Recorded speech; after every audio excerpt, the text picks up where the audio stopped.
मैं अभी एक ऐसा कैरेक्टर हूँ जिसको तुम मारने आए हो। कुत्ते की तरह मार मुझे। अगर तुमने नहीं मारा तो मैं गधे की तरह तुमको मारूंगा। फिर उसको अंदर का वो आदमी जगह, इंसान जगह, एक्टर जगह, और उसने जो मारा है भाई साहब, ओह, उसने इतना अच्छा काम किया है कि जिस दिन मुझे लगता है जिस दिन ये फिल्म आएगी कुछ तो भूचाल मचेगा। जितने मेरे लिए पवन जी प्रिय हैं उतने मेरे लिए खेसारी जी प्रिय हैं। ऐसा नहीं है, अवधेश जी ने मुझे कभी मना नहीं किया कि तुम इनके साथ मत करो, तुम उनके साथ मत करो। कि खेसारी लाल जी मुझे बहुत प्यार करते हैं और उतना ही प्यार मुझे पवन जी से भी मिलता है। न कभी पवन जी ने मना किया है कि आप खेसारी के साथ मत करो, और न कभी खेसारी जी ने कहा है कि आप पवन जी के साथ मत करो। भैया लोग नमस्कार, बहुत स्वागत है आपका देसी भारत पर। आप सोच रहे होंगे मैं ऐसा क्यों बोल रहा हूँ, तो हमारे साथ रोहित सिंह मटरू भैया हैं और आते ही इन्होंने पान के साथ हमारा स्वागत करा है। देखिए मुंह पूरा लाल हो गया है और लालम लाल वाली बात यहाँ पर होगी। भैया बहुत बहुत स्वागत आपका। नमस्कार, प्रणाम। देसी भारत के जितने भी दर्शक हैं मैं उनको प्रणाम करता हूँ, और आपको भी बाबा मैं प्रणाम करता हूँ। पान इसलिए खिलाया क्योंकि आपकी स्माइल तो बहुत प्यारी है ही, ऊपर से जो होठ लाल कर दिया है मैंने पान खिला के, और ख़ूबसूरत हो गए हैं। तो हम लोग कलाकार के साथ, आप खूबसूरत पहले भी थे लेकिन आज कुछ ज़्यादा ही खूबसूरत, और आपका जो ये जो स्टाइल है ना, मुझे इतना प्यारा लगता है कि मुझे अच्छा लग रहा है ये। इतने बदमाश आदमी हैं ये। अमित भैया है ना, अमित मिश्रा जी विलन जो करते हैं, उनका पांठा हमको किया दिए। अमित मिश्रा शॉर्ट दे रहे वहाँ आने के बाद जो चिल्लाने वाले हैं ना। नहीं, वो शॉर्ट में ही एक्चुअली ये पान प्रोडक्शन की तरफ से आया था। आर्टिस्ट को यूज करना था। हमारे सुजान भैया कर रहे हैं इसमें, पान खा के डायलॉग बोलना है, मतलब वो कंटिन्यूटी है। तो बहुत सारा पान आया था, तो प्रोडक्शन का पान है। डोंट वरी, आप आराम से खाइए और मज़ा लीजिए। और खाना है और मंगवाता हूँ। डार्लिंग फिल्म के सेट पे बैठे हुए हैं रोहित भैया भी, वहाँ पे अहम किरदार निभा रहे हैं। एक वीडियो वायरल हो गया था जिसमें इस फिल्म के जो हीरो हैं राहुल शर्मा, वो आपको मार रहे हैं। तो राहुल से मैंने इंटरव्यू किया था कि, तो राहुल ने मेरे को ये बताया था कि पहले मैं डर रहा था कि इतने सीनियर अभिनेता हैं, कैसे क्या वो। तो रोहित बोलते हैं हमको, रोहित भैया हमको बोलते हैं कि देखो मारना है मारो, नहीं तो मैं मारना चालू करूँगा, ऐसा हाँ, बोले। एक्चुअली वो बहुत बहुत बढ़िया वो सीन जो था। उस सीन में ये था कि मेरे से कुछ ऐसी गलतियाँ होती हैं जो, मतलब गलतियाँ कोई और करता है बट उनको लगता है कि मैंने किया है। तो उस सीन में मुझे उनको मारना था और वो बेचारा मार ही नहीं पा रहे थे, राहुल जी हमारे जो इस फिल्म के हीरो हैं। तो मैंने उनको साइड में ले गया और उनको कहा कि ऐसा है भाई, छोटे भाई हो, और ये मत सोचो कि मैं क्या हूँ नहीं हूँ, सीनियर हूँ क्या हूँ। मैं अभी एक ऐसा कैरेक्टर हूँ जिसको तुम मारने आए हो। कुत्ते की तरह मार मुझे। अगर तुमने नहीं मारा तो मैं गधे की तरह तुमको मारूंगा। फिर उसको अंदर का वो आदमी जगह, इंसान जगह, एक्टर जगह, और उसने जो मारा है भाई साहब, ओह, वो तो रियल आएगा ही, पर्दे पे आएगा, और वो वायरल भी हुआ है थोड़ा बहुत। लेकिन जो लात मेरे जांग जांग पे जो दिया है, मज़ा आ गया मुझे भी और उससे भी। बाकी तो वो आपको बताया ही है इंटरव्यू में। अच्छा, लेकिन इस तरह से रियल जब आप लोग शूट करते हो तो कई बार आप लोगों को लग उग जाता है, तो इसका भुगतान भी तो होता होगा, करना होता होगा आप लोगों को कि भाई शरीर को तो बचाना ही पड़ता होगा ना। जैसे भुगतान किस भाव से बोल रहे हैं ये मुझे जैसे नहीं कि ये समझ तो में। आपको ही लॉस हो गया, आपको लगा तो नहीं प्रोड्यूसर देखिए, थोड़ी पैसा एक देगा दवाई ववाई का। नहीं, दवाई ववाई इतना भी कमज़ोर शरीर नहीं है, देख रहे हैं घर से खाए पिए हट्टे कट्टे हैं। मेरी तरह और नहीं मैंने कमजोर शरीर। हाँ, और मैंने वो उसको जिस चीज़ के ऊपर मारने के लिए बोला था, वो ये मांसल शरीर होता है। जांग जो होता है बहुत मांसल होता है, और बॉडी में सबसे मजबूत पक्ष होता है वो। तो जांग लेग पे पीस वो बोलते हैं लेग उसको। पीस बोलते हैं उसको। जैसे चिकन का भी आप लेग पीस खाते हैं तो सबके लिए प्रिय है, और इंसान का भी लेग पीस बहुत प्रिय होता है। तो इस पर कम चोट लगता है, तो मैं उसको इसलिए बोल रहा था। अमूमन ऐसा बाकी लोगों के साथ नहीं होता, बट मैंने कहा क्योंकि वो बहुत हिचक रहा था। इज्जत करता है सबको, बचपन से देखते आ रहे हैं सब लोगों को, हम लोगों को भी देखता आ रहा है राहुल।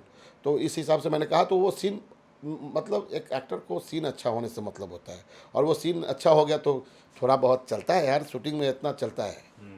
तो डार्लिंग फिल्म आपके नज़रिए से, क्योंकि अक्षर सिंह इसमें हीरोइन है और राहुल न्यू कमर है, लेकिन आपने बहुत सारी फिल्में की हैं, क्या लगता है राहुल किस तरह की एक्टिंग कर रहा है, क्या होगा इस फिल्म का अंजाम। राहुल एक बहुत मजा हुआ कलाकार है।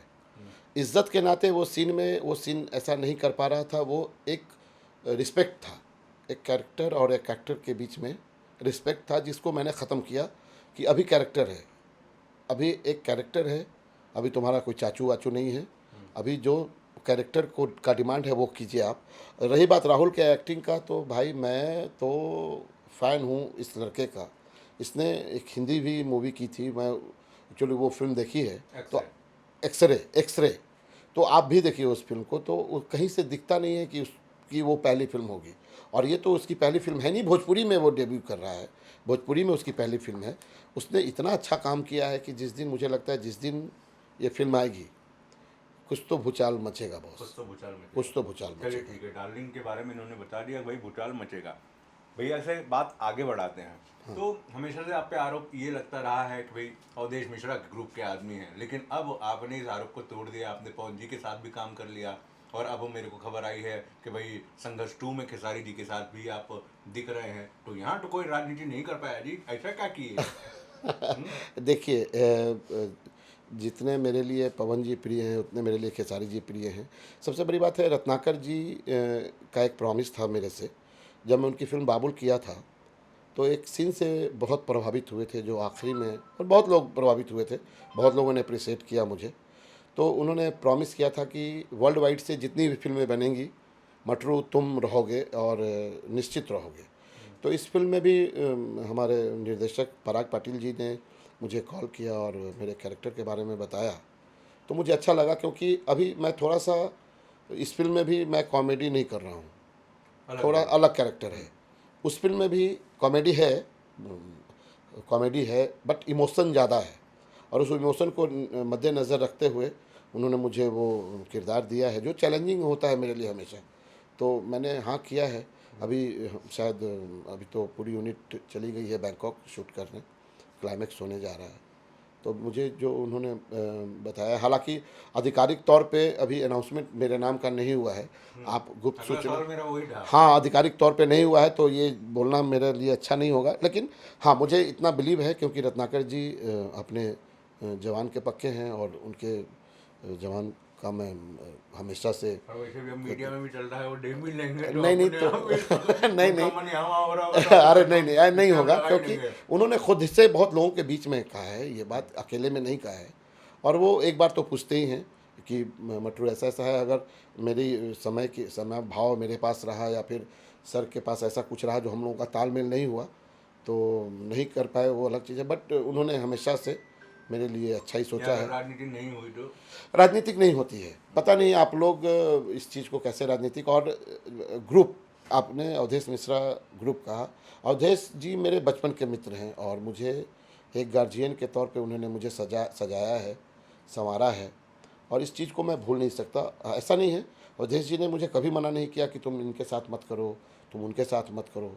उन्होंने हमेशा से अप्रिसिएट किया हुआ है, और मैं जब भी काम करता हूँ उनको बताता हूँ, वो बहुत खुश होते हैं, बोलते हैं कि सबके साथ काम करने का भाई, मैं कब तक किसी को साथ में उंगली पकड़ के, और सब आज उस मकाम पे पहुंच गए हैं जो खुद के बदौलत खुद से काम कर रहे हैं। तो अगर ये बिलीव उस व्यक्ति का है कि ये मेरे बगैर भी चल सकता है, और मैं चल रहा हूँ आप लोगों के आशीर्वाद से, थोड़ा बहुत सीख रहा हूँ काम, और अच्छा करने की कोशिश कर रहा हूँ। अभी रत्नाकर जी की फिल्म में वो नहीं थे, पराग जी थे डायरेक्टर, और बहुत अच्छे से हम लोगों ने शूट किया, दुबई में किया, फिर वाराणसी में किया।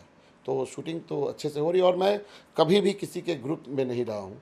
मेरे लिए खेसारी जी भी उतने ही प्रिय हैं जितना पवन जी हैं, और दोनों मुझे बहुत प्यार करते हैं, इसमें कहीं से कोई दो राय नहीं है। मैं कैमरा ऑन रिकॉर्ड बोल रहा हूँ कि खेसारी लाल जी मुझे बहुत प्यार करते हैं, और उतना ही प्यार मुझे पवन जी से भी मिलता है। न कभी पवन जी ने मना किया है कि आप खेसारी के साथ मत करो, और न कभी खेसारी जी ने कहा है कि आप पवन जी के साथ मत करो।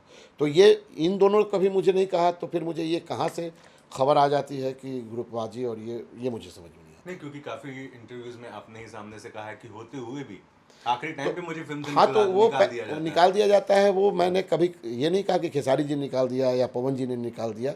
ये मेरे साथ बहुत पहले, जब कौन करता है ये है, अभी भी है वो व्यक्ति। वो मेरा, एक बात बताइए, खेसारी जी से मेरा कंपटीशन है, मेरे कंपटीटर हैं वो, या उनका मैं कंपटीटर हूँ? पवन जी का मैं कंपटीटर हूँ, या मेरे वो कंपटीटर नहीं ना। तो जो कंपटीटर है वही करेगा ना मेरे खिलाफत में काम, या जो साजिशें रची जाती हैं वो मेरा कंपटीटर ही करेगा। और सबसे बड़ा मैं मानता हूँ कि मेरा कंपटीटर, मैं अपने आप को खुद ही मानता हूँ, क्योंकि मैं जवाब दे देता हूँ। लेकिन भोजपुरी ने मुझे बहुत कुछ सिखाया है, और आज आपके ही इंटरव्यू में मैंने बहुत चीज़ें, पहले वाले में बहुत कुछ बोला, और आज के वक्तव्य और मेरे जो भी साक्षात्कार हो रहा है हम दोनों के बीच में, तो बहुत बदला है और समय बदलता है। अभी बस काम करना है यार, काम करो, फिल्म करो और आपके साथ हमेशा जुड़े रहो देसी भारत से। बस मैं यही चाहता हूँ और ऐसे ही आपका प्यार स्नेह मिलता रहे। और हमारे जितने भी, अब देखिए सब कहता है कि अगर आप वर्ल्ड वाइड में करोगे तो अभय जी के यहाँ नहीं करोगे। अभय जी के यहाँ लंदन से शूट करके आया था और रत्नाकर जी ने सामने से कॉल करवाया मुझे पराग जी से कि पंख है, दुबई चलना है मटरू, क्या है? हमने सर चलेंगे। तो अगर ऐसी बातें होती तो कोई बोलता क्या? ऐसा कुछ नहीं है। पता नहीं कैसे लोग कहते हैं कि ये हो रहा है, वो हो रहा है। ये होता है, वही करता है जो आपका कंपटीटर होता है, जो आपसे कंपटीशन में होता है।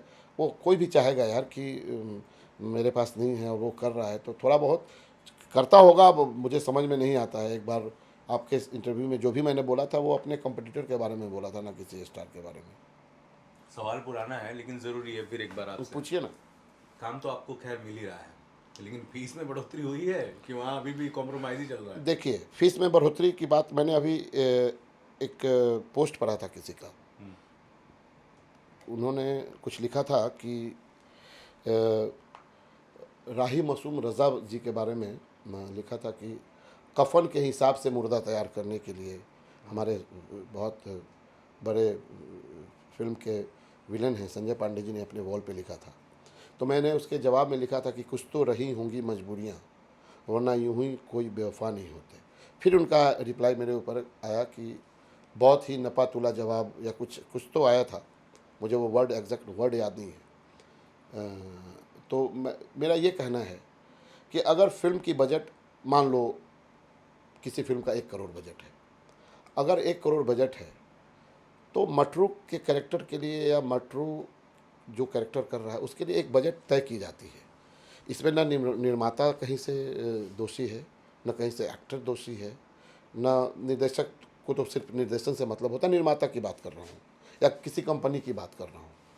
अब उसी फिल्म, अब 1 करोड़ की बजट है तो 1 ही करोड़ में सबको बनाना है।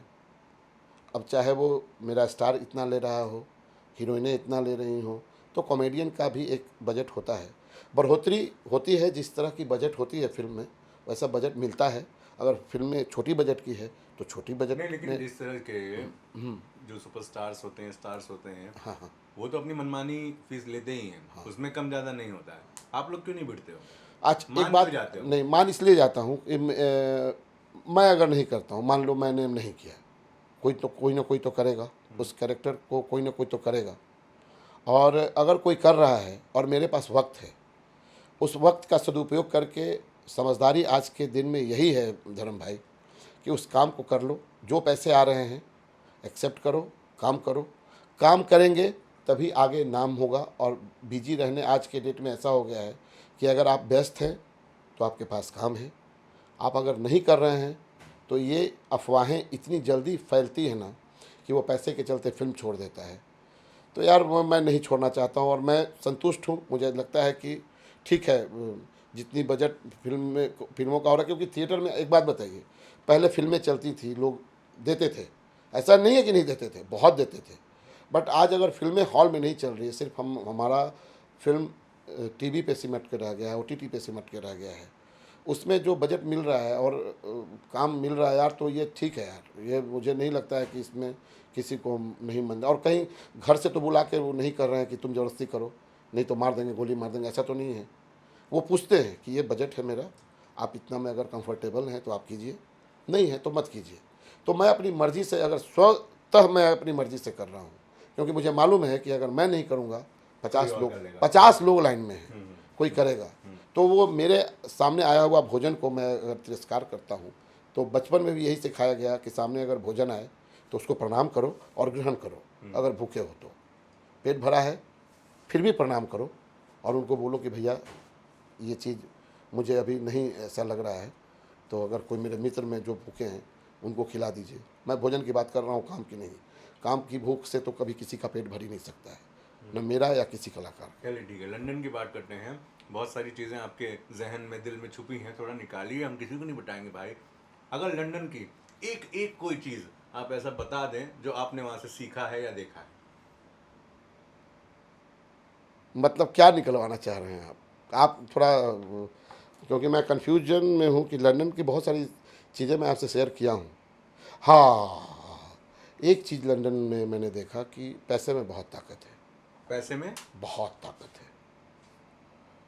अब ऐसा आप क्यों कह रहे हैं, किस लिए कह रहे हैं और यार, किसके लिए कह रहे हैं? मैं किसके लिए कह रहा हूँ, क्यों कह रहा हूँ, ये आप भी अच्छी तरह जान रहे हैं और मैं भी अच्छी तरह जान रहा हूँ, दर्शक नहीं जान रहे हैं। दर्शक को भी पता है। फिर वही बात बोलूँगा कि कुछ तो रही होंगी मजबूरियाँ, वरना यूं ही कोई बेवफा नहीं होता। Rohit Singh Matru, the famous comedian of Bhojpuri industry, बहुत कुछ कह दिया, नहीं भी कुछ कहते हुए। बहुत शुक्रिया हमसे बात करने के लिए। जाते जाते क्या कहेंगे तमाम दर्शक इतनी देर से सुन रहे हैं? दर्शकों को यही कहूँगा कि जैसे प्यार पहले बरसाया है मेरे ऊपर, वैसे ही प्यार बरसाते रहिए और नई नई चीज़ें आपको बताता रहूँगा, सुनाता रहूँगा। अपनी जो भी मन की बातें हैं धर्म दुबे जी के साथ शेयर करता रहूँगा। और बस खुश रहिए, मस्त रहिए और देसी भारत देखते रहिए। लाइक कीजिए, सब्सक्राइब कीजिए, अगर नहीं किया है तो जल्दी कर लीजिए, क्योंकि हम लोग जैसे बहुत सारे कलाकार जो देसी भारत के साथ जुड़ते हैं उनको आप मौका चूक जाएंगे। इंस्टाग्राम पे भी है देसी भारत पेज, उसको भी फॉलो कीजिए, वहाँ भी ये आते हैं लाइव, कभी कभी हम भी आ जाते हैं इनके साथ। जय हो। Thank you very much.